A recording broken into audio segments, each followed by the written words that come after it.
Netanyahu. We worked as a team like perhaps no team has ever worked before. And we've gone a long way to erasing this horrible threat to Israel. Defense Secretary Pete Hegseth says President Trump did what previous presidents couldn't or wouldn't do.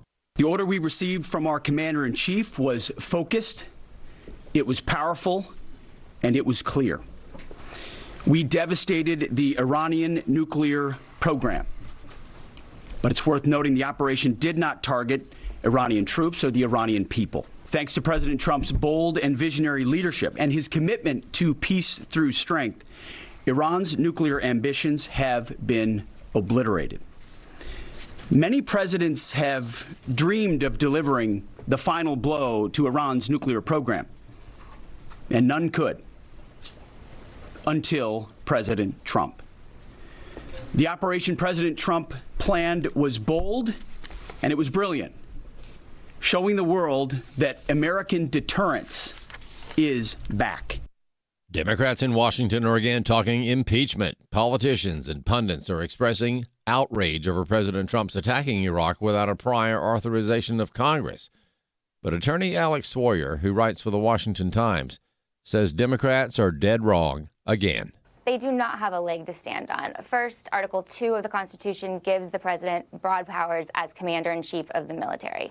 Second, there has been legal opinions out of the Justice Department talking just about that the president has broad authority to act in quickly and swiftly in matters of national security. And that's just what we saw from President Trump. When it comes to the law, the question is whether the president has the possibility to come to Congress before acting.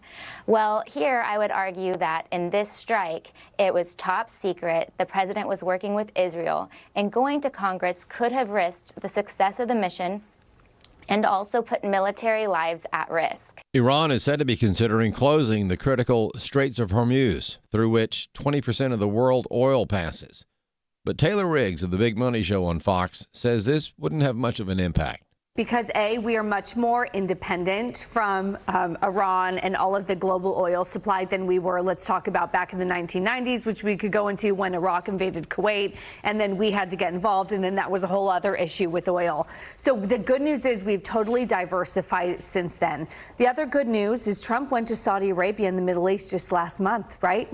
And shored up all of our support there. Saudi Arabia, if they close the Strait of Hormuz, Saudi Arabia has channels through the Red Sea where they could still export oil. And again, it's only 20%. And finally, keep an eye on a Colorado case going before the U.S. Supreme Court in the next term. Chris Woodward has more. Professional counselor Kaylee Chowles filed a lawsuit in 2019 challenging Colorado's Mental Health Practice Act, a law that prohibits licensed mental health professionals from offering professional counseling if the therapist expresses views on sexual orientation or gender identity that the state disapproves of. Childs and her attorneys at Alliance Defending Freedom argue this law infringes on therapist First Amendment rights. Liberty Justice Center attorney Riley Stevens agrees. We think that is a First Amendment problem. Essentially, the government is deciding which viewpoints are appropriate and which are not. I'm Chris Woodward. For American Family News, I'm Rusty Pugh. Are you a new small group leader looking for a strong curriculum? Even if you've been a leader for years, there's always a need for tools to help you as you help others deepen their love for God and their Bible knowledge. AFA Stream is a great resource. With topics covering biblical worldview training, godly marriage, and more, you'll have access to some of the best teaching available. And if you're a Great Commission partner, you open up even more. Visit stream.afa.net today. stream.afa.net. Welcome to Today's Issues, offering a Christian response to the issues of the day. Here's your host, Tim Wildman, President of the American Family Association.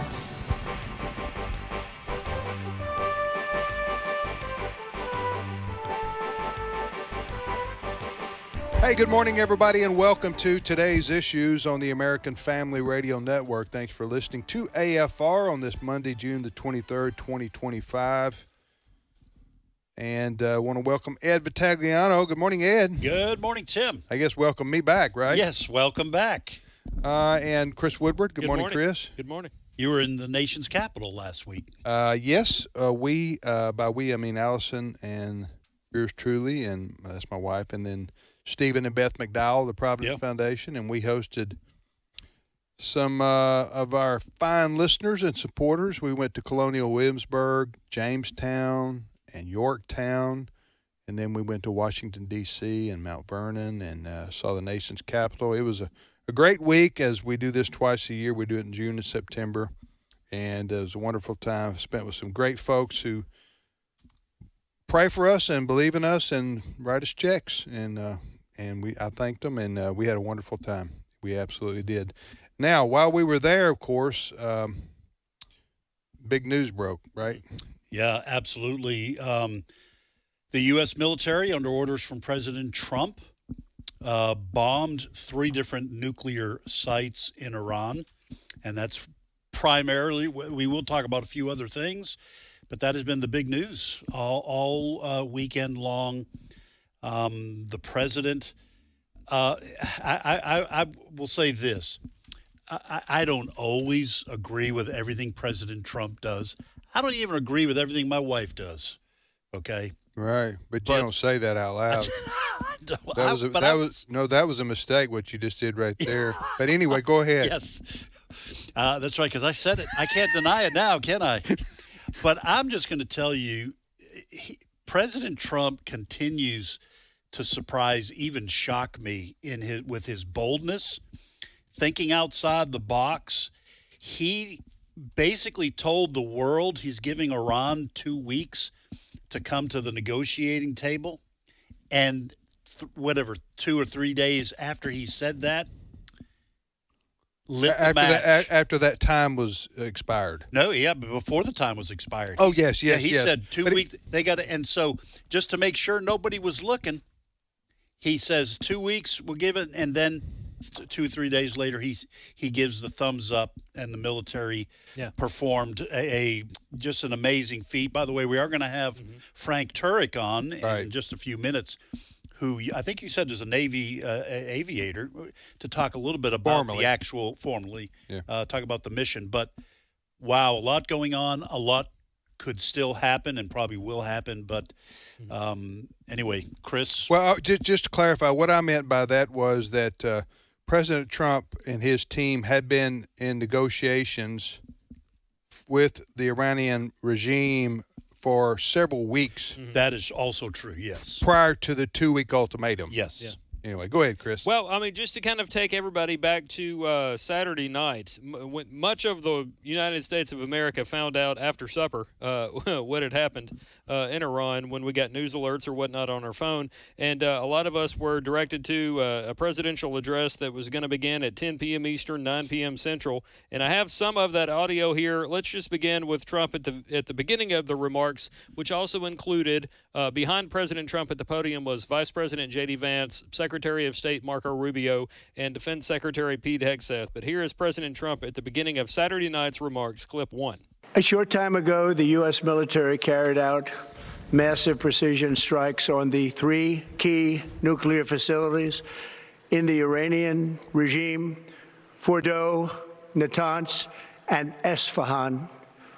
Everybody heard those names for years as they built this horribly destructive enterprise. Our objective was the destruction of Iran's nuclear enrichment capacity and a stop to the nuclear threat posed by the world's #1 state sponsor of terror. Tonight, I can report to the world that the strikes were a spectacular military success. Iran's key nuclear enrichment facilities have been completely and totally obliterated.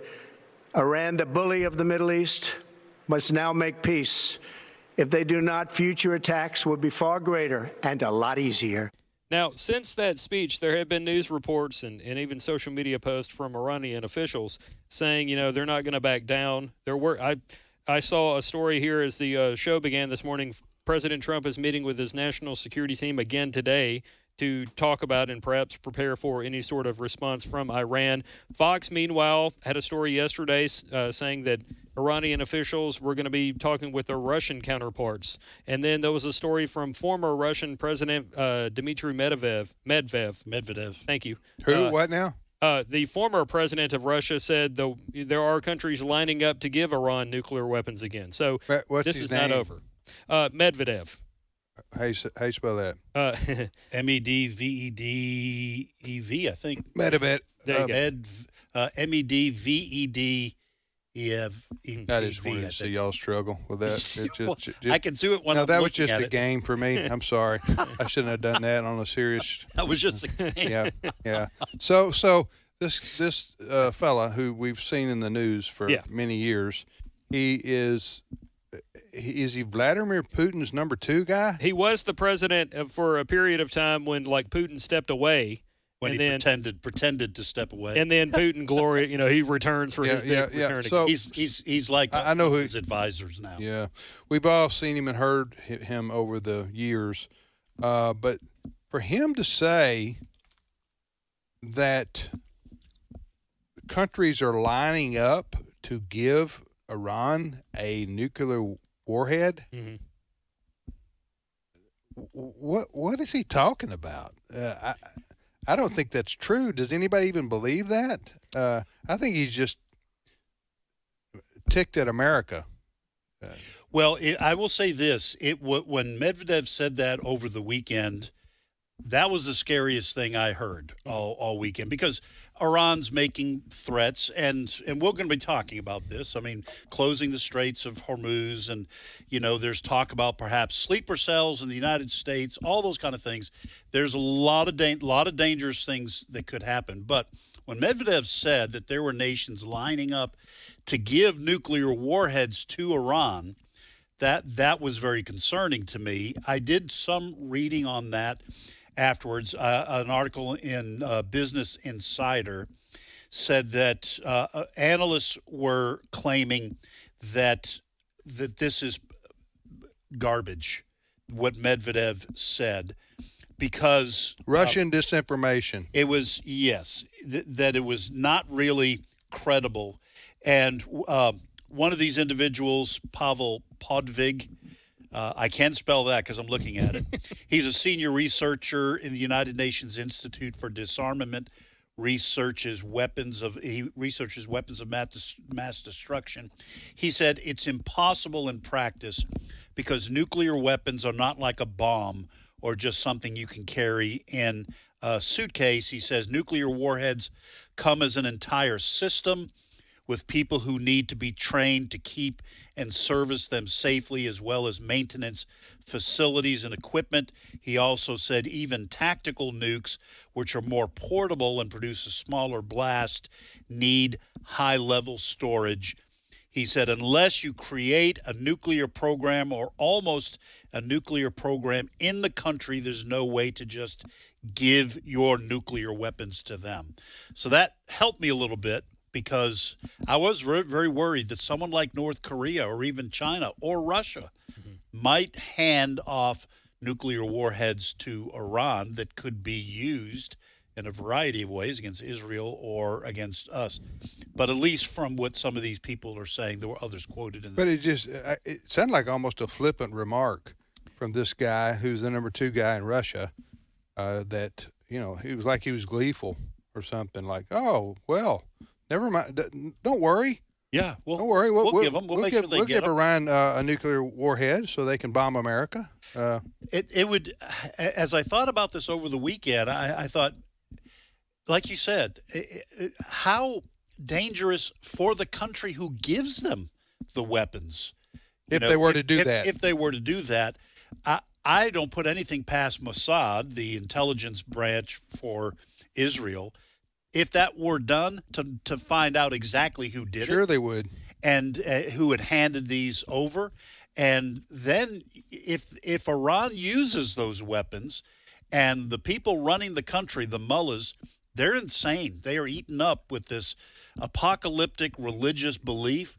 They're going to use those nuclear weapons. Yeah. Then the country who gives them those weapons are responsible for the carnage. Right. All right. Well, I want to take a look at the mission that took place.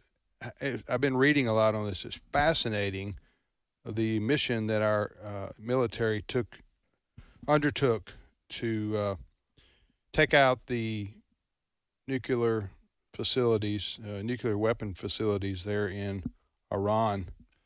And joining us to talk about it is our good friend Dr. Frank Turek from Cross-Examined Ministries, and I Don't Have Enough Faith to Be an Atheist radio show and podcast. How you doing, Frank? I'm just swell. How's everybody there? All right, brother.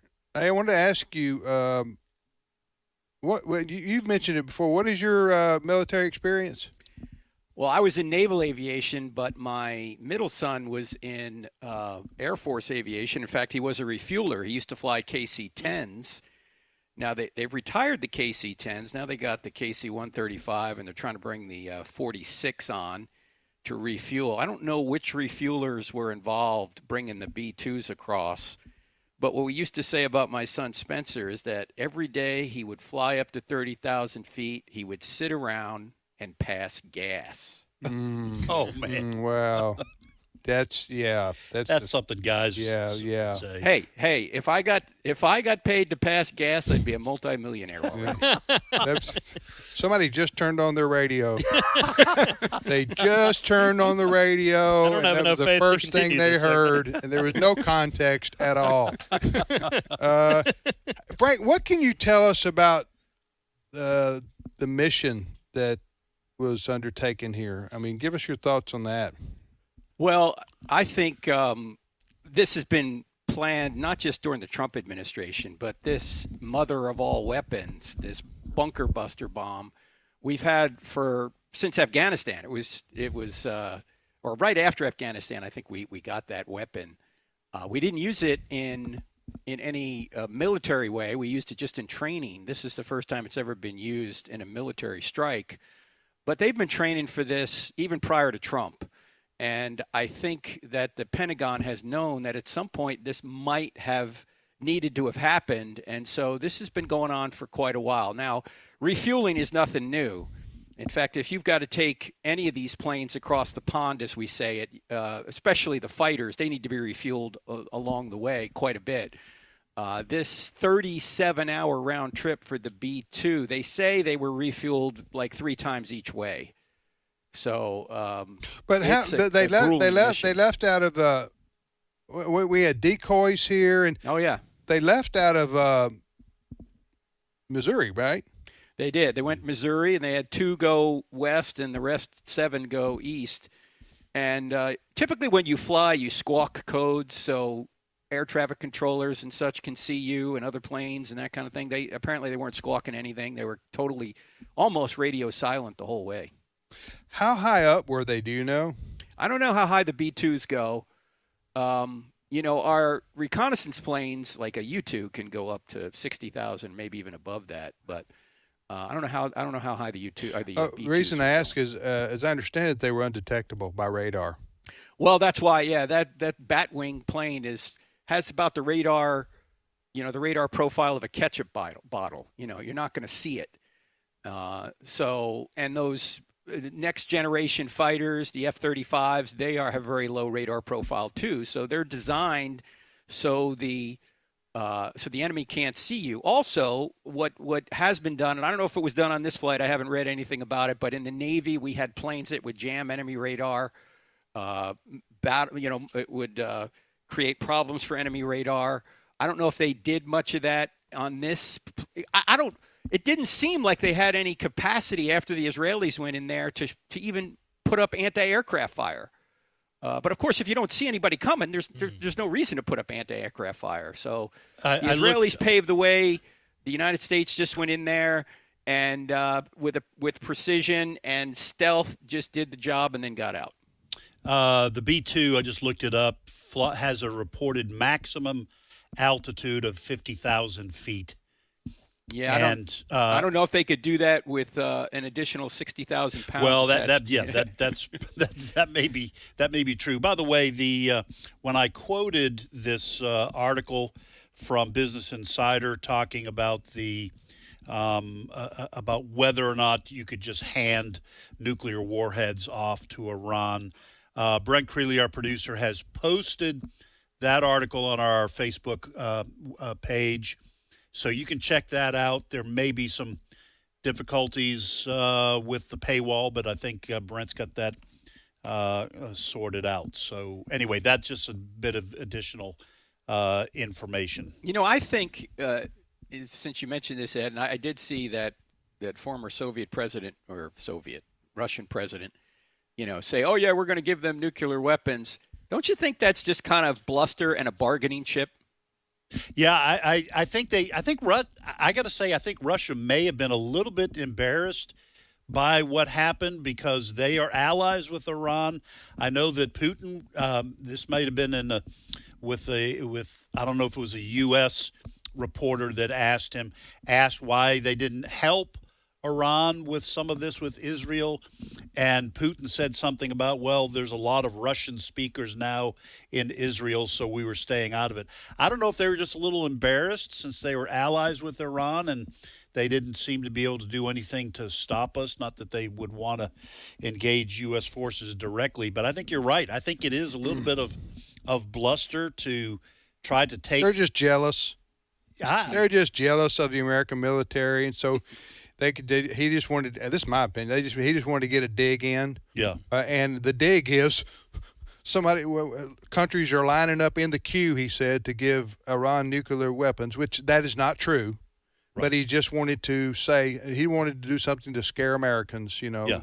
Like is Russia going to give Iran? And are they good about that? They happy about that? What if Iran gets mad at Russia and turns it around on them? Right. So I want to ask you another thing.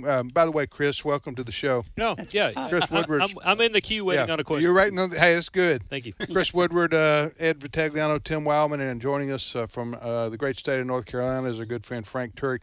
I want to ask you about turn it to the theology of the mullahs in Iran. So you have something called Ayatollah Khomeini, and Khomeini must be something like pharaohs or czars, or so it must be a word that they use to describe the supreme leader of the Islamic. I don't know what would you call it, movement over there? Is that what it is? I think, Tim, that it's a slightly different spelling from. It is. It's Khomeini. Yeah, it's a different spelling. It sounds the same, but it's a different spelling. It's probably just his name. But as you know, and very few people talk about this in the media, but this is basic jihad that the Shias like to engage in. Of course, also the Wahhabi Sunnis do as well. This goes all the way back to Muhammad. I mean, if you look at 1,400 years of history, jihad is a physical struggle, not an internal, I'm trying to overcome sin kind of thing, or I'm trying to overcome some internal problem.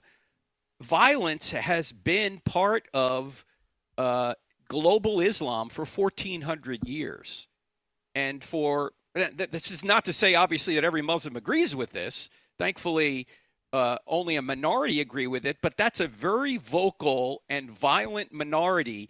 And it tends to, when it takes over a country, freedoms go away, as you see there in Iran, and all sorts of trouble occurs. They have been the biggest sponsor of global terrorism ever since 1979, when the Shah was kicked out and Ayatollah Khomeini took over. In fact, 19 years ago this month, I actually went to Tehran. We went on a Noah's Ark expedition. Long story, don't have to tell you all the details, but we went over there, and we happened to be over there during the 17th anniversary of Khomeini's death. And the streets of Tehran were just lined with all this propaganda, all these flags and pictures of Khomeini and everything. And on the side of buildings, one building had an American flag, and the stars were skulls, and the stripes were unfurling as bombs. And, down with America. We went to the old embassy, where in 1979 the Iranians stormed our embassy and took a number of hostages for 444 days, you remember, and when Reagan was sworn in, they let him go. And on the side of the embassy, there was this big mural. It was the Statue of Liberty, but the face of the Statue of Liberty was a skeleton. And underneath it said, "We will make America face a severe defeat." This was 19 years ago in Tehran, and I don't think much has changed since then. let me ask you this: what is the? Do you understand the apocalyptic? And I'm not talking about in the Christian view of that. I'm talking about the like the 12th Imam and yes. all that. You mentioned the Shia, which is a branch. There's the Sunni and the Shia. That's the two main branches of, or two main divisions, I guess, in Islam. The Iranians, Persians, they subscribe to the Shia. Shia denomination, for lack of a better word. So what is it that they believe, these mullahs, these imams, about the 12th Imam and the ushering in the end of the world, that kind of thing? What do you know about that? I am not an expert in that regard. Make it up, because we got 5 more minutes here. It seems to me, although that is encouraging them toward violence, even if they didn't believe that, that's been going on for 1,400 years. Gotcha. I looked something up about this, if you guys want me to chime in. See what you get on it. Chime in, Ed. Because if you plug it into AI, we know it's true.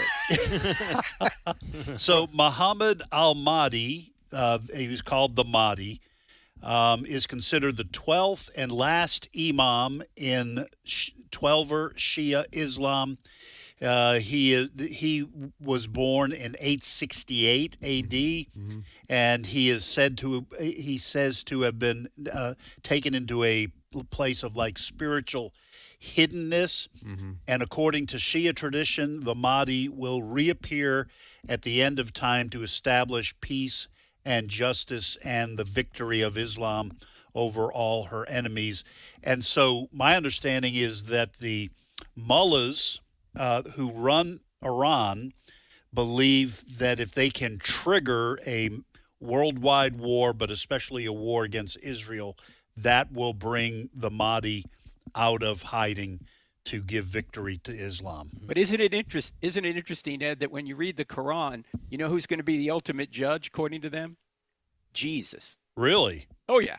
He's one. He's one of the prophets. They believe that Jesus was virgin born. They believe Jesus was sinless, but they just don't believe he's God. They don't believe he was crucified. They don't believe he died and rose again either. They think he was taken straight to heaven because God would never kill a prophet. I guess they haven't read the whole Testament very much. That's in Surah 4, verse 157. And the problem for them is that they have a dilemma, and maybe we can pick this up after the break if I hear the music coming up. But you do. All right. Do you hear the music coming up? I hear the music coming up. That means we'll pick this up after the break. That means shut up. Yeah.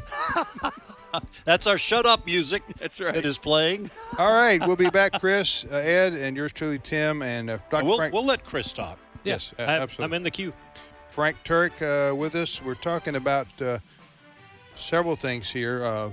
With the mission that took place, the very highly successful U.S. military mission, which once again showed the capabilities of our unmatched military. And we'll be back momentarily. Stay with us.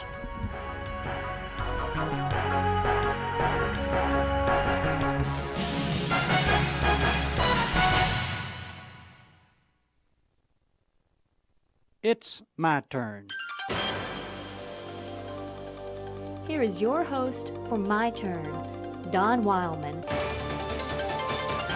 As he said this, he spat on the ground and made clay of the spittle and anointed the man's eyes with the clay, saying to him, Go, wash in the pool of Siloam, which means sent. So he went and washed and came back seeing.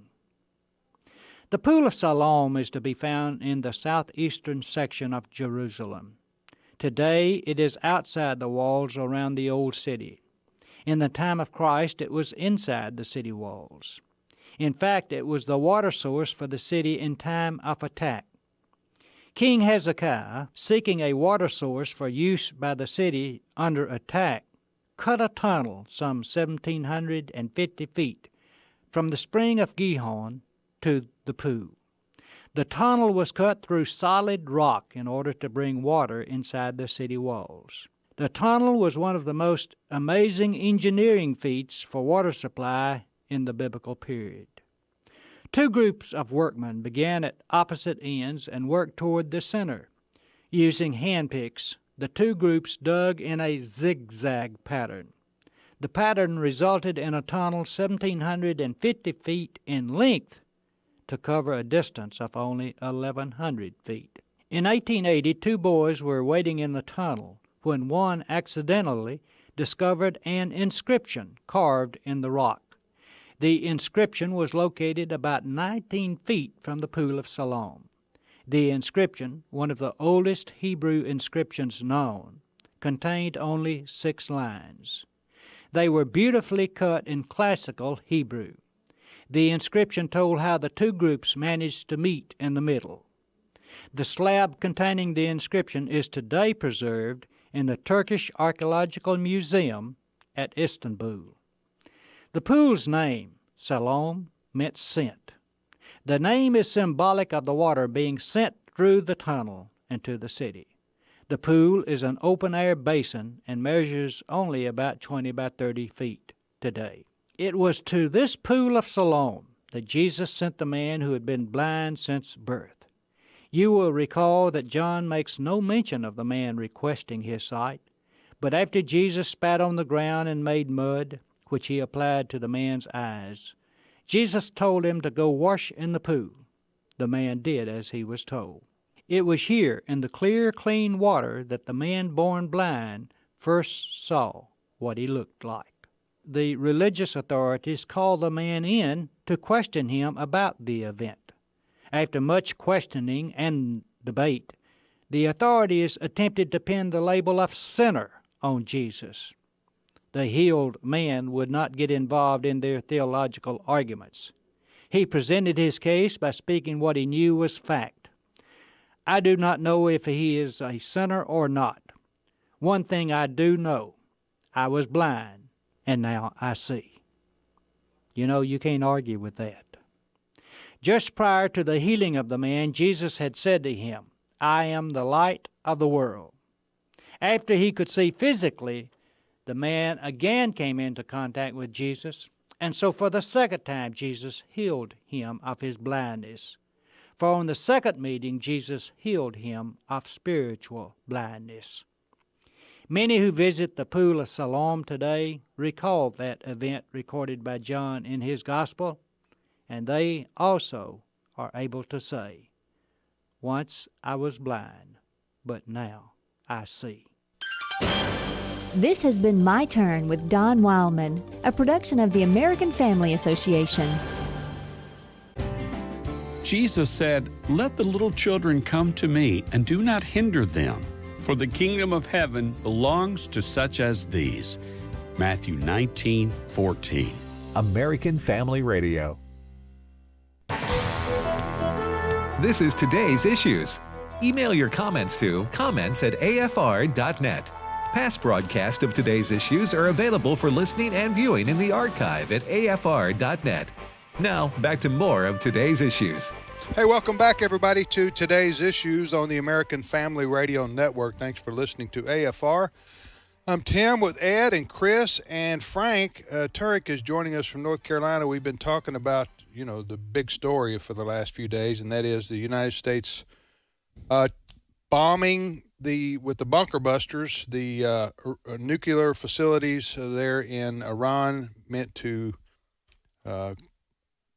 they were there to build weapons, nuclear weapons to be used, and on Israel, on the U.S., on whoever. I guess Iran would want to do that too. But President Donald Trump said we're going to destroy those facilities, and he sent our bombers around the world to do so on a mission that was just spectacular.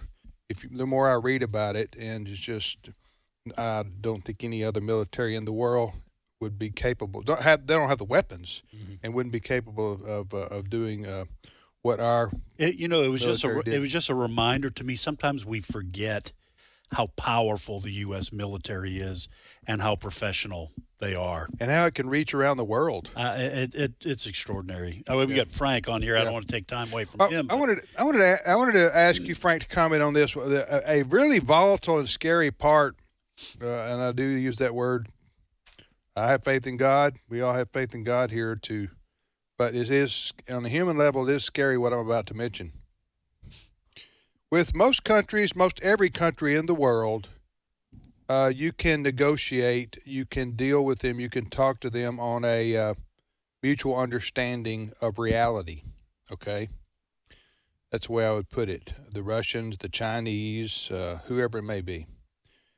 With the imams, the Khomeini, the mullahs in Iran, the religious fanatics, the Islamic religious fanatics that control the country, at least now, they don't they don't deal in the same world that normal political figures do. They're coming at it from a theological perspective, and so they don't have consideration necessarily for. This is why when they send weapons to bomb Israel, they don't care who it hits. Right. Israel and the United States are trying to avoid civilian casualties. Iran is trying to inflict them. Yes, they want to trigger that final war. Yeah, so they don't care about. So they hate Jews, they hate Christians, they hate Americans. So, what about that aspect of it, Frank? The religious fanaticism of the leaders and trying to deal with them. Well, that's especially true when their own Quran says they can lie to the infidel. And who's the infidel? Anybody that's not their brand of Islam, even. Right. So, yeah, how do you negotiate with something like that? Now, of course, Donald Trump thinks he can negotiate anything with anyone.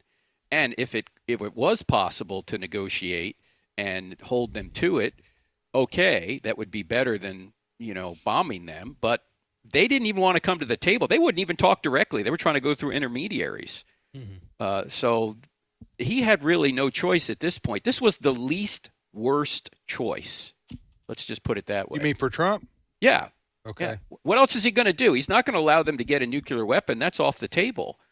Especially someone who has this worldview that they think they're going to bring the end times in, and they're also going to automatically go to heaven by committing jihad if they die in it. That's the way they can. In fact, in Islam, you can't. The only way you can be sure you're going to make it to paradise, as they call it, is to die in jihad. Otherwise, your good deeds have to outweigh your bad, and Allah. It's up to Allah whether that happens or not. Well, Ayatollah needs to run outside and take one for the team then, doesn't he? If he really believes that? Well, yeah, whether or not they really believe it is another question, but how do you negotiate with people that have a premise that you're the infidel, they can lie to you, they want you dead, they want global Islam. That's been going on for 1,400 years. This is nothing new. All right, Chris, you got a question? I do have a question. Frank, you travel around the country and you speak at many college campuses. They're obviously out for summer. But I'm curious, have you ever been confronted with a lot of questions about like Genesis 12:3 and whether or not Christians should side with Israel, things like that? I have not. I've seen several people talking about it recently. And how about just for the sake of argument, we don't even look at the Bible in this situation. Is there any doubt as to who the good guys are and the bad guys are? Really? Right. You're talking about there's in the no Middle doubt. East. No. Okay. Global terrorism has been sponsored by Iran since 1979. Iran is trying to Israel's trying to prevent them from nuking them. I mean, yes, they've said over and over again, we want to wipe Israel off the face of the earth. Now, here's an instance where maybe having the Dome of the Rock and the Al-Aqsa Mosque right there in Jerusalem might be a good thing. If you nuke Israel, you're going to wipe that stuff out too. Right. By the way, Jordan's not going to be real happy. Neither's Lebanon. Right. Yeah, Egypt's not going to be happy about that. Saudi Arabia. Yeah. Syria. I mean, isn't it interesting, too, when you look at the surrounding countries around Israel, I think, if I read correctly, that the surrounding countries have 177 times the land mass of Israel and 24 times the population, and they need a Palestinian state? Right. Yeah. What? You know what the Palestinian state is? It's Jordan. Mm-hmm. And Jordan does not want these people because they're jihadists. That is absolutely true. And why can't they take Israel out? Why can a group of 10 million people, 20% of whom are Arabs, by the way, in Israel? Do you know there is a Muslim Arab on the Israeli Supreme Court? Arabs can vote in Israel. Right. They're citizens. Okay? Yeah. How can this small group of people hold off enemies all around them and dominate them? Why is that? Because God's on their side. And I hear people saying, well, we can't support Israel because, they're apostate, they're not believers. How many kings of Israel were believers? Yeah, that doesn't change the fact that they're God's chosen people. Right. I mean, all of the kings of Israel were bad. A few of the kings of Judah were good. The rest were bad. Did God ever say, he did judge them, but did he ever say, well, don't support them? Never said that. So, Chris, did you have another question for? No. Okay. Brother Frank, we shall let you go now. Get back to what you were doing. I'm sure very important work there around the Turek household. Well, let's keep praying for everybody. I've been praying for the people of Iran. Yeah, me too. Yeah. I want to see them free because everyone's made in the image of God. We don't want people to die unnecessarily. No. But the purpose of government is to protect innocent people from evil, and that's what Donald Trump is trying to do. Yeah, amen. All right, thank you, Frank. Appreciate it, my friend. All right, God bless you all. All right, you too. Bye. Dr. Frank Turek. I said God is on their side. I didn't mean to sound flippant. I meant that. That's a long theological discussion that would take us days, which my knowledge would not hold up to. But I would just say this. It's inexplicable to me what Frank was saying. Outside of God and the story of the Bible and the Jews being God's chosen people, that Israel would even be surviving today, much less, as he said, carrying out missions like they did inside the Mossad, inside Iran. Yes. It's just miraculous. That's my belief. Go ahead. Yeah, and listen, I know that there are some different theological perspectives amongst our listeners in terms of the end times and in terms of Israel. I understand that. And to your point, we're not trying to get into a big theological discussion. My particular view is that, yes, Israel is the people of Israel, the nation of Israel, are primarily non-Christian. Okay, it is true that in the first century, the nation of Israel was clearly judged by God for crucifying the Messiah. Matthew 23, other places, the prediction of the destruction of the temple by Jesus. Okay. Yes, there are promises that were given to Israel that seem to have incorporated God's New Testament movement in terms of the church, but it seems clear to me also that Romans 11 states emphatically, the Apostle Paul says, that God is still going to work in the lives of the Jewish people and the nation of Israel, so that when it was reconstituted as a nation in 1948, almost 2,000 years after it had been annihilated by the Romans, that's extraordinary. That it is an extraordinary occurrence when Paul in Romans 11 is talking about the nation of Israel, and then the nation of Israel historically ends, and for almost 2,000 years the church is going, well, how in the world does Romans 11 get fulfilled? There is no nation of Israel. And then in 1948, the nation is reconstituted in almost miraculous fashion. They stave off, without an army, they stave off an immediate attack by the nations around them in 1948. Listen, I don't know how you can deny the fact that God still has his hand on the Jewish people and the reconstituted nation of Israel. So I respect people who disagree with what I just laid out biblically, but that's my view. Yeah. And AFA does not have a theological view on the end times. There are people who have all kinds of views here inside the ministry. Our mission and our vision is cultural transformation. You want to find out about what your church teaches, you ask your pastor. Yeah. Amen. You're listening to Today's Issues on American Family Radio. I'm Tim with Ed and Chris, and I would just say if you want to download our podcast, you can do that here or any of our shows here on American Family Radio. Just go to afr.net, click on podcast, and click on the banner with Today's Issues or any of the other shows, and you can listen on demand anytime you want to the program here. Hey, by the way, let me just toss in one other thing.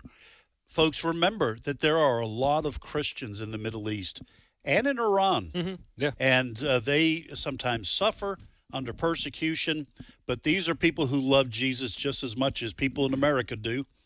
And so be praying for them as well as a distinct group. Those are your brothers and sisters over there, always in very difficult I want to ask situations. you one other question, then, Chris. I want to play some of these clips. Okay. We got some great clips, audio clips from over the weekend.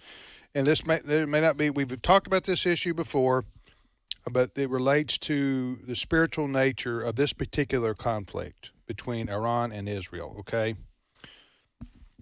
And I know I've studied history, you've studied history. Typically, wars are fought over land. Not always, but over the course of history, people have warred over land, right? That's what's going on in Ukraine with Ukraine and Russian war right now. It's over land, right? Control of land. So that's a primary reason for warfare in the course of human history. Now, with Iran and Israel, it's a weird conflict. And I say weird or strange or unusual, out of the ordinary, however you want to phrase it. Iran has no border with Israel. They're like 1,500 miles apart or something like that. There's no, so the Iranians are Persians. The Israelis, Jewish, and they're surrounded by Arabs. So the Hamas and Hezbollah, the two terrorist organizations, one in Gaza, one in Syria, that have been just harassing and targeting Israel for a long time, they have no kinship with the Iranians, in Persia. So why is Iran and their mullahs, and I mentioned spiritual, I think we're going to get to that just a minute, their mullahs, their religious leaders in Iran, why are they so obsessed with a tiny little country 1,500 miles away, which has nothing to offer them? I mean, you're not going to go into Israel and get a bunch of, natural resources. So what drives the obsession that the Iranians have had since 1979 with the destruction of the nation of Israel? Why don't they target Bolivia? Yeah. Why don't they target the Congo? I mean, what is it about Israel that isn't even on their border, near their border, that they just can't control, can't stand? Now, I'm not an expert on this, but I have written some articles and done some research on this. My understanding is that theologically, Islam teaches this, that there are two realms on the face of the planet. There is Dar al-Islam, which means the house of Islam, and there is Dal al-Harb, Harb, which is the house of war. And the house of war are lands that are not subjugated to Islam. Dar al-Islam is the house of Islam. Those are countries that have been subjugated to Islam. And the belief theologically is that once a land has been subjected to Islam, it belongs to Islam forever. And so when Israel was granted land in the Muslim theological mind in the house of Islam, that was an abomination. And the Jews cannot control that land because it belongs to Islam and does forever. So that's why you have those who believe in real Islam, okay, what we call the radicals. they may very well just be the ones who actually believe Islam, the Muslim Brotherhood and the Iranian Shia Muslims. The Bin Laden types. The Bin Laden types. They have to obliterate the Jews and end the Nation of Islam, or Allah will be angry with them. Yeah. And this, in part, is why this is why no one wants, Frank Turek just said, nobody wants these radicals in Jordan or Saudi Arabia, because they believe Saudi Arabia and Jordan are compromised, because they're living the good life and they won't eliminate Israel and they won't go to war with the West, which is their Islamic responsibility. And that's why they don't want. That's why Egypt kicked the Muslim Brotherhood out of Egypt, and they, moved over to Gaza. So the reason why Iran hates Israel and hates America for protecting Israel is because we stand behind Israel and help prevent the Muslims from taking that land over again. I'm going to go with demonic as the answer. It's a demonic power feeding off the hatred that this people group has for another one. I mean, we get the God of the Bible from the Jews. Jesus himself said salvation is from the Jews. They hate Israel. They hate America because they are demonic. That's why we're called the great Satan and Israel's the little Satan. That is exactly why. But what you've just described at least would explain in some way the way these people think. By these people, I mean the Iranian religious leaders like Khomeini. They think that the Jews, what they call the Zionists, have land that belongs to the Muslims, even though it's a Shia Sunni division too. They can't stand each other. A lot of them talking about that division of Islam, but still their common enemy are the Jews and Israel. And you know what? Israel has put up with a lot over the years. And the Hezbollah, the Hamas, they've been getting their financial support from Iran. And so if you knew that somebody was funding your terrorist organizations that were constantly attacking your country, it's kind of surprising to me that Israel's not attacked earlier against Iran. But, all right, you got some clips to play for us? Well, we do. Yeah. Related to this, because one of the things people are panicking about is, what is this going to do to my gas prices? That's a question many Americans are asking today. I've already seen Fox cover this. Are they panicking about it? Well, there are some people that are, I think, feeding panic. Right. There are some news outlets that just want to do a segment on it, but when you spend hours and you keep going back to it, I think people start to panic. Right. And then they go to the gas station, and then they're buying out the gas and whatever else. Certainly, diesel customers should be very concerned about this. But, related to this, over the weekend, it was announced Iran wanted the Strait of Hormuz to be shut down, therefore impacting oil transportation. Some people, though, that are not scared about it include Ben Shapiro, who did make these comments over the weekend. Clip 7. Approximately 20 million barrels of oil per day, about 20% of global consumption, pass through the Strait of Hormuz. Of the oil that transits Hormuz, 70 to 82% of all of it is destined for Asian markets. China is the single largest recipient.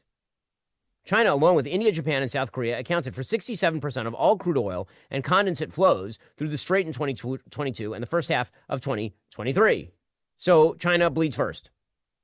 Analysts say if this is what happens, then actually the people hit hardest are, wait for it, the Chinese. So that seems like a really stupid strategic move. How about the United States? Well, the United States imports about 0.7 million barrels of oil per day of crude oil and condensate from Persian Gulf countries through the Strait of Hormuz as of 2022. That accounts for 3% of total U.S. petroleum liquids consumption. Not 70 to 82%, 3%. So, again, could that be a long-term problem in the same way that it's kind of a problem that the Houthis have shut down the Red Sea? Sure, that could be a problem. Also, it could give Israel an excuse to just sink the Iranian Navy. I will tell you this. If you are concerned about gas prices today, you should be less concerned today with Donald Trump in charge of oil and gas policy than, God forbid, Kamala Harris. Because Kamala's answer to this would have been more solar panels and windmills and all these other novelties that aren't going to this was one of the reasons that President Trump won the election is that I think what factored in was leadership, especially on the world stage. And President Trump had 4 years of experience in that. We got to see what he did. Yeah, I mean, gas was dirt cheap. Yeah, but Americans, I think, trusted President Trump. They obviously more than Vice President Harris to handle big situations like we're in right now. But do you have the clip where President Trump is talking about loving God? Yes, we do. What are we? So this was also a part of the speech Saturday night? This is how he ended it after he talked about what we had done, and it was very successful. And then he mentioned this, clip 15. And I want to just thank everybody, and in particular, God. I want to just say we love you, God, and we love our great military. Protect them. God bless the Middle East. God bless Israel, and God bless America. Thank you very much. Thank you. It was a very brief speech, but that was kind of a mic drop moment there at the very end. It was a brief speech, and then he referred to the press conference the next day, which would have been yesterday, by Secretary of Defense Pete Hegseth and the General Raising Cane. We're all going to hear. Remember, it was Storm and Norman in the first Gulf War. What do you think about Trump saying "We love you, God"? There, I've never heard any president say something that seemed so personal. You know what I'm saying? Yeah. I mean, I've heard lots of presidents say, we thank God. God bless America. God bless America. This sounded like something right from his heart. I agree. I've never heard a president do that. I don't think President Trump would ever tear up.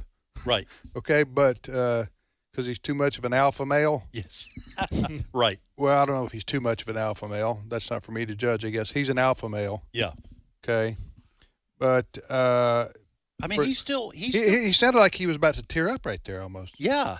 It sounded genuine. Yes, to me. that's what I mean. And I like Tim saying, I can't read his heart, but it sounded genuine. And we can't forget, he credits God for saving his life. Yes. On that assassination attempt. Now, I don't know who he thinks God is. I've heard some people say he is a Christian. I can't, from this distance, there's no way I can tell. But if he's not already a Christian, God is working in his life. That sounded like a genuine, we love you, God. Yeah, I mean, it just sounded like he was almost going to choke up. Yeah. That's what I don't think that was in the speech at the end. Yeah. I think that was straight from his heart. Yeah. What I'm saying.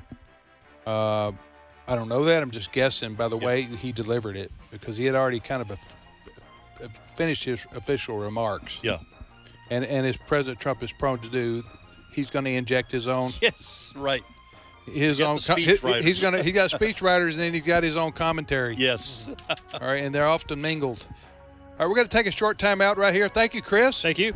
We'll be back with Steve Paisley Jordahl in just a few minutes.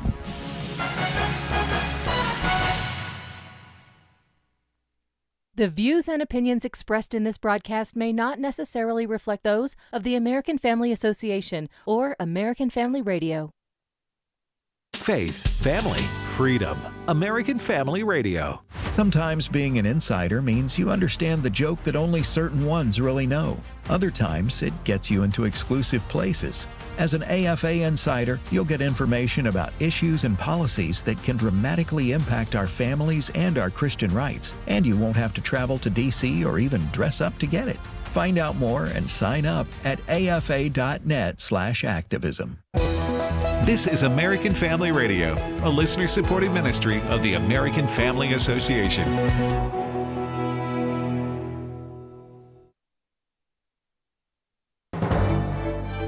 American Family News, I'm Rusty Pugh. President Trump is expected to sit down with his national security team this afternoon to discuss the next steps on Iran following the strikes against 3 nuclear sites over the weekend. Alexandria Hoff has more from the White House. White House officials, the message coming from them this morning is that they believe with high levels of confidence that where these bombs were dropped is where Iran's enriched uranium was stored. President Trump's going to be meeting with his national security team to discuss what kind of impact Operation Midnight Hammer had. The president had warned Saturday night it's now up to Iran to decide if they want peace or if they want tragedy by retaliation. Now, questions were raised this morning about President Trump's intentions when he wrote this. It is not politically correct to use the term regime change, but if the current Iranian regime is unable to make Iran great again, why wouldn't there be a regime change? So the administration has maintained it's not at war with Iran, but its nuclear program, and that toppling Iran's supreme leader is not the goal. Some Republicans have joined Democrats in criticizing President Trump's strike on Iran, claiming that Congress should have been consulted first. Here's Kentucky's Thomas Massey. We haven't been briefed. They should have called us all back. And frankly, we should have debated this war powers resolution that Ro Khanna and I offered instead of staying on vacation and doing fundraisers and saying, oh, well, the president's got this under control. We're going to cede our constitutional authority. White House Press Secretary Caroline Leavitt responded. First of all, we did make bipartisan calls. Thomas Massey and the Democrats, he should be a Democrat because he's more aligned with them than with the Republican Party. We're given notice. The White House made calls to congressional leadership. They were bipartisan calls. In fact, Hakeem Jeffries couldn't be reached. We tried him before the strike, and he didn't pick up the phone, but he was briefed after, as well as Chuck Schumer was briefed prior to the strike. So this notion that CNN ran with at the White House did not give a heads up to Democrats is just completely false. In fact, both Senator Schumer's office and CNN had to retract that story last night because it was a blatant lie. A church security guard in Michigan shot and killed a man who opened fire at a church on Sunday. Garrett Tenney has more. These church members who were attending a children's service Sunday morning when they heard gunshots right outside the front doors. The church's live stream captured the panic inside as folks heard those shots fired. According to police, the shooter was driving around the parking lot erratically before parking and getting out in body armor with an AR-15 style rifle, more than a dozen fully loaded magazines, and a semi-automatic handgun. When he started shooting at the church, a member who was pulling into the parking lot hit the gunman with his truck before a brief gunfight broke out with church security, who killed the shooter. He's been identified as a 31-year-old man from a few towns over. His mom was a member of the church. A conservative military watchdog is praising a decision by an appellate court to uphold President Trump's ability to nationalize California National Guard troops. Another court victory for President Trump. An appeals court ruled that the president can keep control of National Guard troops he deployed to Los Angeles following protests over immigration raids.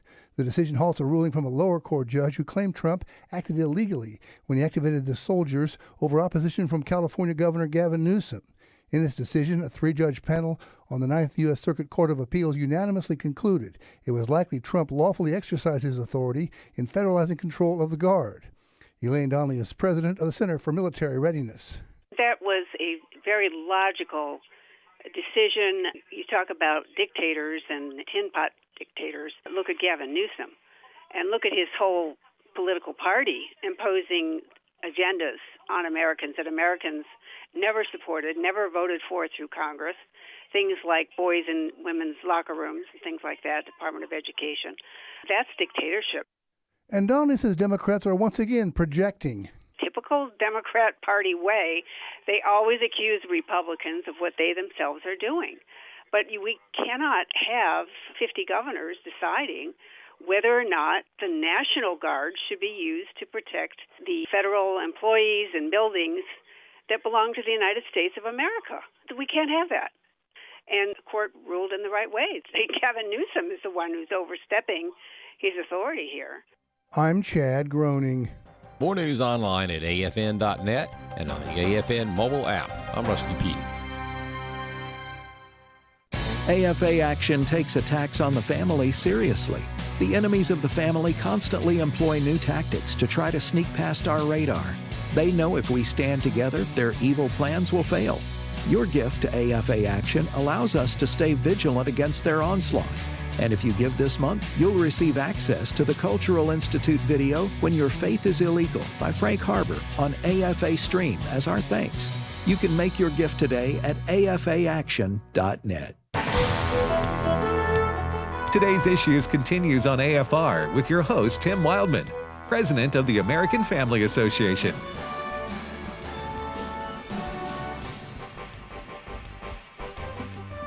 Hey, right, welcome back, everybody, to today's issues on the American Family Radio Network.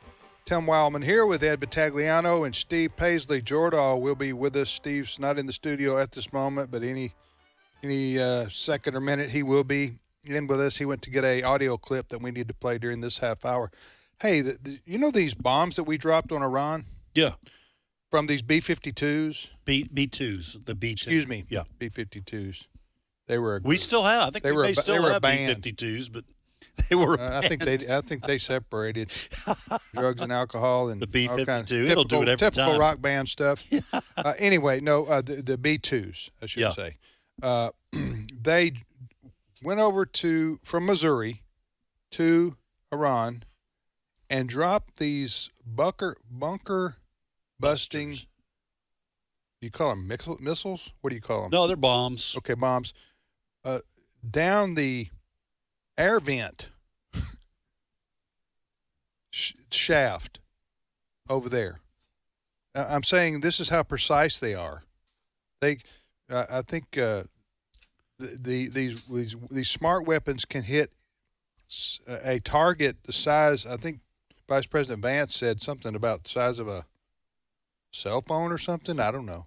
You know what I'm saying? That's just how remarkable these smart bombs are that we use here. Yeah, it's different from World War II, where there was skill involved, certainly with the scope, but these are carpet guided. bombing. Yeah, that was carpet bombing. Yeah, we did a lot of that back in those days. Even in hey, Steve Paisley, Jordahl. Good morning, everybody. Sorry I'm late. Why are you late? Well, I was grabbing some sound, some things we can listen to here about. While you catch your breath, you had mentioned in the previous segment, I did look it up. The distance between Israel and Iran is about 1,100 miles. Right. So that's, to your point, that they're not next door. Right. That's like now on the global scene, that's close, but still, it's not like they're neighboring countries that have a tradition of war against each other. Right. So, all right, Steve, go ahead. All right. So, I spent the weekend wondering what the world we could talk about today. I was worried about it. One of the things that happened in the wake of the bombing of Iran by the U.S. were several Democrats, including Ocasio-Cortez, AOC, calling for Donald Trump's impeachment. Yeah. Saying that he was acting against the Constitution and that these kind of things needed to come from Congress. I had a brief conversation with my friend Jeff Crank, who is a Republican congressman from Colorado, about his thoughts on that whole thing, and I want you to have a listen to what he had to say. Cut 16. Democrats always claim to support Israel, but then when it comes right down to it, do they? It's another week. And, of course, that means it's another call for impeachment from Democrats of President Trump. These are the same Democrats, by the way, that didn't care when Bill Clinton launched cruise missiles without any authorization from Congress. Also, when Barack Obama was sending drones in to attack and kill people. Our founding fathers made it very vague, right? They gave the president the power of being commander-in-chief, but they also gave Congress the power to declare war. Congress said, you can act according to your wishes as commander-in-chief for 60 days. And the president did that. He's on day 3 now of that. You know, it's interesting that that at least conceptually, as this congressman pointed out, Congressman Crank, you said, okay, that the Constitution does give the president as the commander-in-chief. He is in charge of the military forces. Congress has to give a declaration of war because they have the purse strings. They would fund a war. But at the time the Constitution was written, we did not have a standing army like we do now, Navy, Air Force. It's already been paid for. So back when the founders wrote the Constitution, the Congress would have to issue a declaration of war and then authorize the funding to raise an army to go and fight. We already have a military that is paid for and trained, And so I think it makes sense, the kind of the compromise between Congress and the executive branch that we have. You limit what the president can do initially. You give him, you take the reins off. That military that's already paid for, you can use it since you're the commander in chief. But if you want to go long term, you've got to get Congress involved. It seems to me that the people like Alexandria Ocasio-Cortez, they are just they just have that flu virus. That TDS. TDS. Trump they hate everything he does. Everything. It doesn't matter. Doesn't matter. If is there an mRNA vaccine for that? Because well, you know what? It's interesting to me though. See, I'm not hearing a whole lot of pushback or criticism of President Trump from the Democrats right now. Several of them are in favor. We listened to John Fetterman this morning, who full-on applause of it. Most of them are just being silent, not saying a whole lot of anything. And then there are the far left, not too many, but a couple that are speaking like out. Alexandria Ocasio-Cortez, she's going to be against anything President Trump does. Jasmine Crockett, same. Yeah, the squad. Yeah. But I'm just not hearing a lot of criticism yet. I mean, some. But even I saw what's the MSNBC host, Scarborough? Joe Scarborough. Joe Scarborough said, basically any president would have done the same thing. Yeah, although they didn't. Yeah, I don't know. But I don't know if they were faced with this moment. Yeah. Well, it seems from everything we've heard is that Iran was so close to finalizing the development and of Israel, nuclear weapons. Israel did all the dirty work. Yeah. To get everything prepped for what the U.S. did, and then Benjamin Netanyahu and the Israelis just said, "Hey, you got we can't finish them off. You can. Yeah. Can you help us? And can you help the world? Yeah. Basically, so and stay clear of a Iranian nuclear bomb." Previous presidents could still. Now the Biden administration did nothing to slow Iran down. He didn't know what was going on at the time. But previous presidents had tried to slow down Iran, let's have negotiations and all that. But when you get right up to it, the moment when they were about to finalize it, Trump did. I agree with Scarborough. That's rare. But Joe Scarborough said any president would have probably done the same thing. You could not let that group of apocalyptic nutcases get nuclear weapons. Because we had heard last week that they might be close enough to produce enough material for 9 atomic bombs. Right. Or missiles. All right, Steve. An interesting thing that happened around the Pentagon while this was going on. Maybe a little security leak that they might want to start putting to a close. Here's a social media site called the Pentagon Pizza Report. And they take a look at the activity of pizza parlors and restaurants around the Pentagon. And if it comes to, as in this case, a Friday night at 9 o'clock, and all of a sudden there's a sudden surge in pizza orders around the Pentagon, well, they have a feeling something might be up. And an hour before they launched this attack, they reported that Papa John's Pizza had a huge spike about 7 p.m.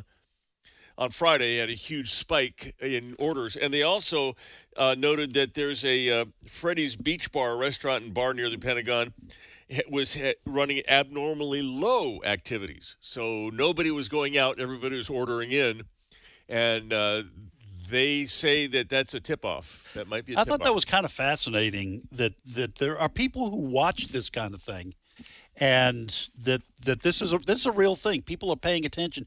My understanding is that at that time on a Friday night, there's usually no wait if you order a pizza. But because of the extraordinarily high activity, there was a long wait, and their guess is that everyone is ordering in because it's going to be a long night. The only way to stop that is you just tell everyone who's coming in, bring your own lunch. Bring a couple of sandwiches because we don't want to. I'm just kidding. The Pentagon is the largest office building in the entire world. I did not know that. They have to. Well, at one point it was. I think it still is. They have to have at least 10 cafeterias. certainly snack machines, if Yes. nothing else. What? I'm just curious. What was the number one pizza choice? You know what? I don't know that they went on that. It was some. I think pizza. Around the Pentagon, there was a Papa John's pizza called Bomberon. The Bomberon pizza. Bomberon. I thought you were doing the Beach Boys. Yeah, song there you go. For just a minute. Oh man. By the way, you sent something around, Tim, over the weekend. I don't know if I could pull it up, but it was someone had created a meme that said, talking about pronouns, and that Iran's nuclear facilities are now going by the pronouns was and were. That was pretty clever. Several friends on Facebook posted that and sent it around, and it was all over the place over the weekend. It is pretty funny. All right. Hey, there's a story that may have been leading the news had we not had this happen. What happened? The bombing. What bombing? There was a bombing over the weekend in Iran. Oh, yeah, US that. Yeah. If not for that, this might have been the lead story. There was a church shooting in Michigan at the Cross Point Community Church in Wayne, Michigan, a suburb of Detroit. An erratic driver came into the parking lot, parked his car, got out with a long gun and a pistol, and started walking toward the sanctuary, which, by the way, was full of kids celebrating the last day, I think, of their vacation Bible school. Right. And started firing bullets into the building.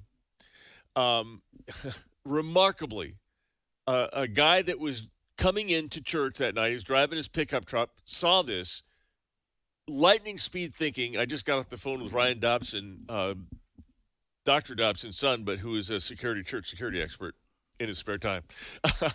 The guy who came in his pickup, gunned it, and rammed this guy down. And then a couple security people at the church came and shot him, killed him. He got into a gunfight with them, wounded a couple of them, non-life-threatening.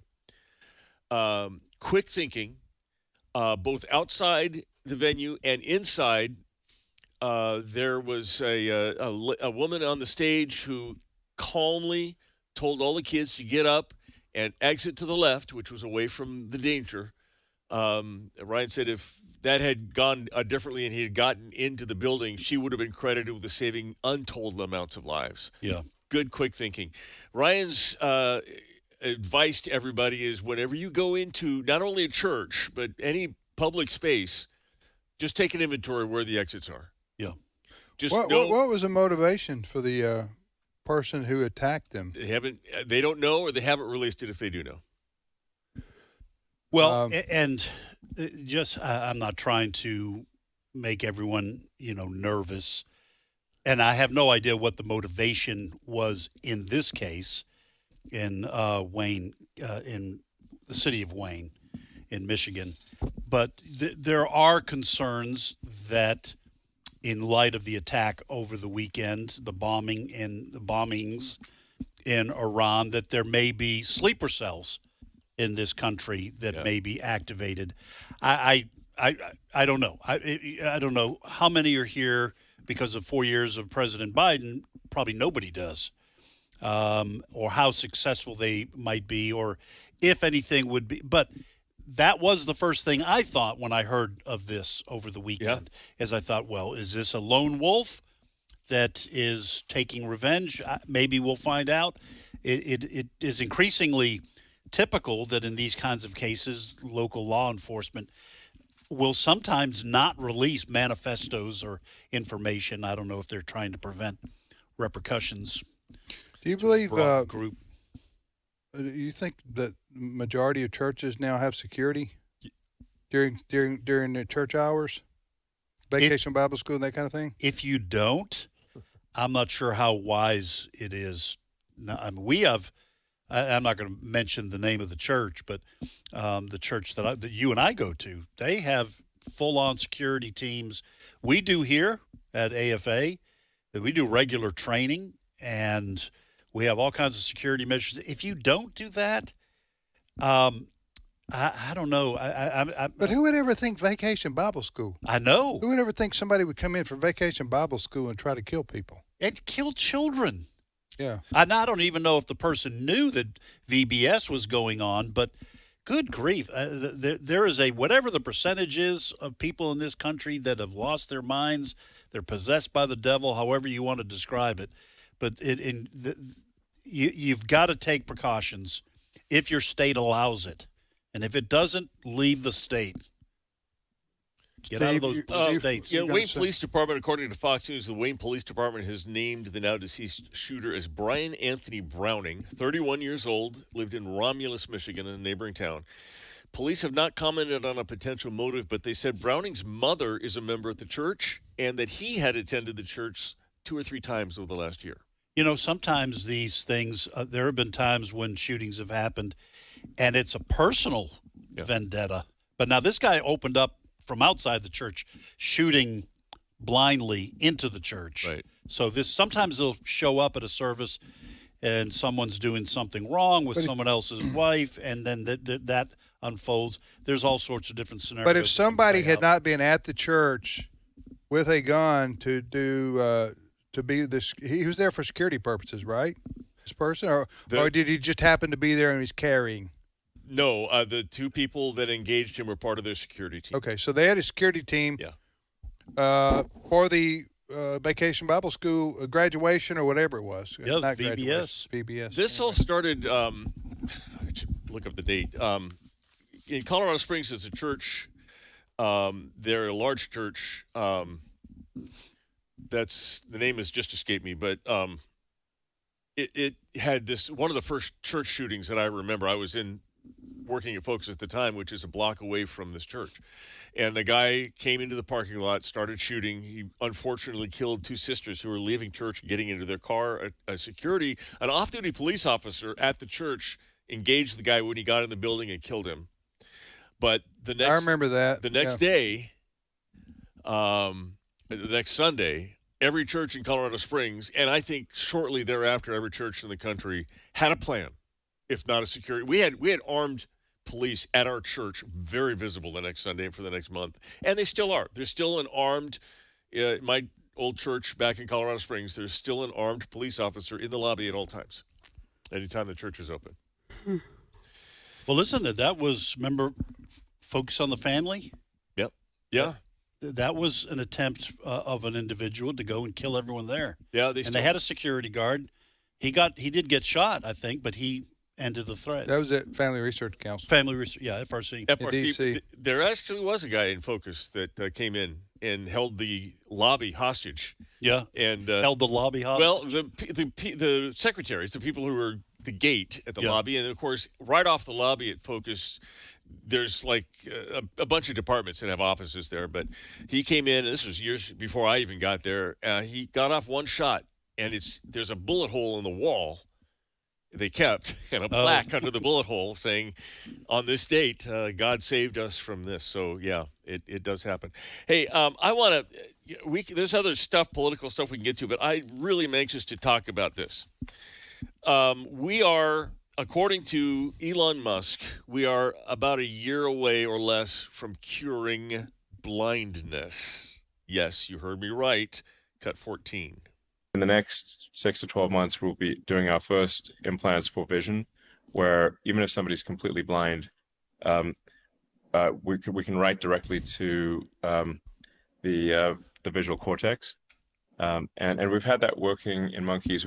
Actually, I think one of our monkeys now has had the visual implant for 3 years, and at first it'll be fairly low resolution, but long term, you would have very high resolution and be able to see in multispectral wavelengths. So you could see an infrared, ultraviolet, radar.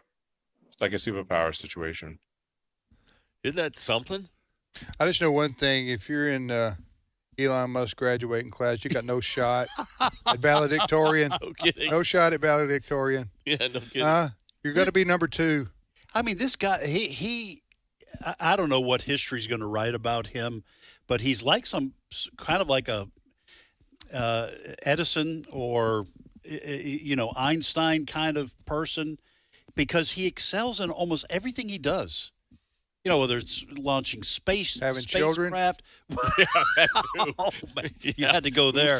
Yeah, that's a different parallel.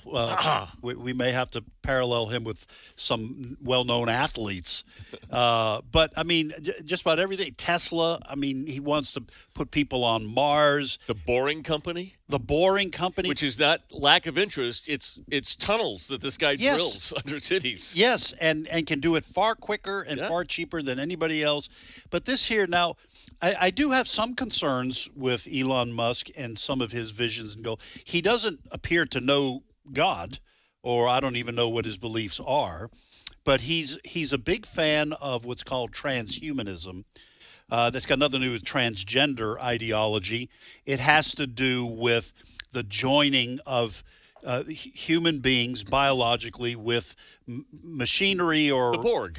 Yes, like the Borg on Star Trek, where the human body would be combined when you're missing an arm or you're missing, a heart or whatever, that there can be like technical. The lion. Huh? Like the lion. Yes, exactly, on the Wizard of Oz. Mm-hmm. If you don't have a heart. Missing a heart. Yes. No, that was Courage. Yeah, and it was the Tin Man. It was the Tin Man. He only had a heart. I just wanted to give people an analogy they could understand. Yes. Thank you for that.